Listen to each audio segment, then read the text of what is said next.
Xabar 24 kanali o'z ishini boshladi. Bugun dasturimizda Eron dushman energetikasini yo'q qilish bilan tahdid qildi. Tramp har hafta o'tgan sari tobora umidsizlanib bormoqda.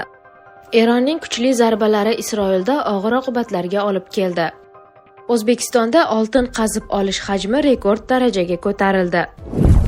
Ramazon oyida tana tozalanadi, ovqatlanish tartibi o'zgaradi. Shu davrda vulkan qabul qilish yanada foydaliroq bo'ladi. Mahsulot ta'siri yana ham tez bilinadi. Tunda tez bezovtalik, peshob chiqarish muammolari, achishish, og'riq va tahorat buzilish holatlari tez va samarali davolashga yordam beradi. Hoziroq bizning nomimizdan qo'ng'iroq qiling va 30% chegirmaga ega bo'ling. Mahsulotni yetkazib berish mutlaqo bepul.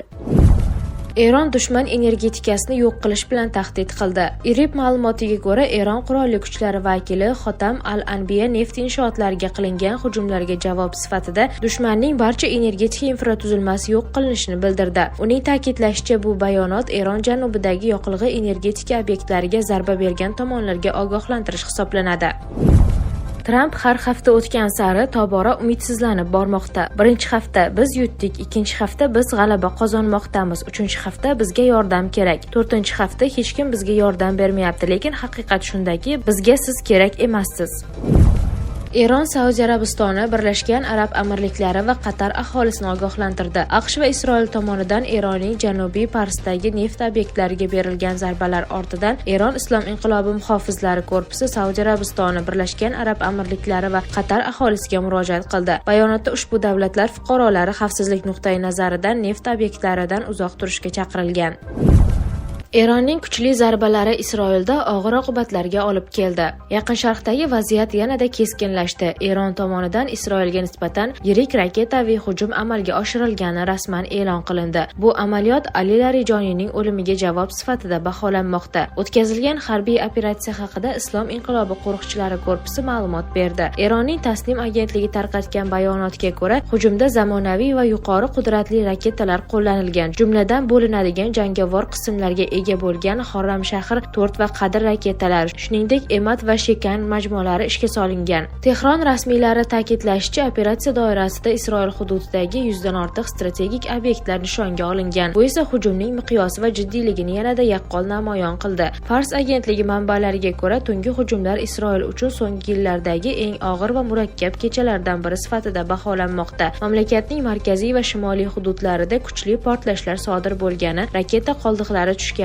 qayd etilmoqda. Bu holatlar yirik yong'inlar, elektr ta'minotida uzilishlar va jiddiy vayrongarchiliklarga sabab bo'lgan. Ayniqsa mamlakat shimolidagi vaziyat ancha xavotirli deb baholanmoqda. Chegaraga yaqin aholi punktlaridagi mahalliy hokimiyat vakillari hukumatga murojaat qilib, holat keskin yomonlashayotganini bildirgan va himoya choralarini zudlik bilan kuchaytirish zarurligini ta'kidlagan. Manbalarga ko'ra, agar tezkor tarzda qo'shimcha resurslar ajratilmasa, hokimiyat yaqin kunlarda aholini ommaviy evakuatsiya qilishga majbur bo'lishi mumkin. Ayni paytda Isroil rasmiylari yetkazilgan zarar hajmi yoki jabrlanganlar soni haqida aniq ma'lumot bermagan. Shu bilan birga mintaqadagi geosiyosiy vaziyat yanada murakkablashib borayotgani va bu qarama-qarshilikning yangi bosqichga o'tish ehtimoli ortib borayotgani qayd etilmoqda.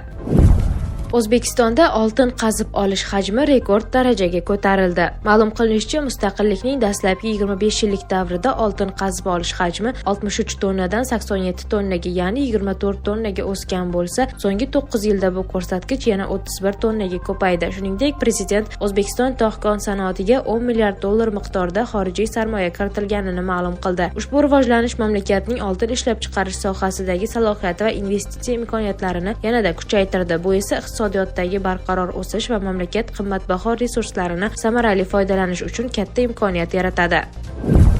Isroilning Haaretz nashri Tramp Eron rejimi bilan urushda oxirigacha borishga qaror qilganini xabar qildi. U endi maslahatchilarning maslahatlariga quloq solmayapti va dunyo uchun qiyin kunlar yaqinlashmoqda.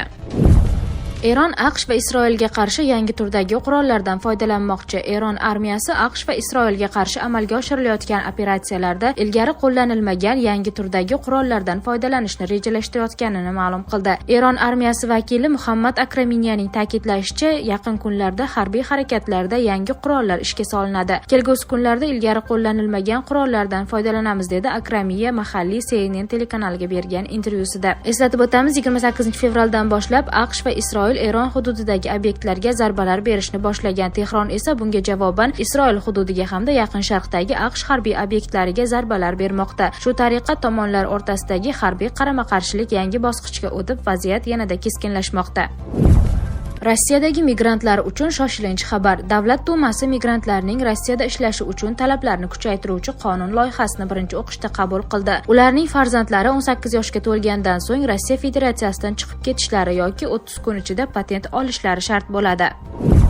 AQSh boshlagan urush global ocharchilik xavfini kuchaytirdi. Birlashgan Millatlar Tashkiloti ma'lumotiga ko'ra, agar Eron bilan urush iyungacha davom etsa, o'ta og'ir ochlikdan aziyat chekuvchilar soni 45 millionga oshib, jami 319 milliondan oshishi mumkin. Butunjahon oziq-ovqat dasturi vakili Karl Skau urush gumanitar yo'laklarni to'sib qo'ygani, yuk tashish xarajatlari 18% ga oshgani va yordam yetkazish kechikish haqida ta'kidladi.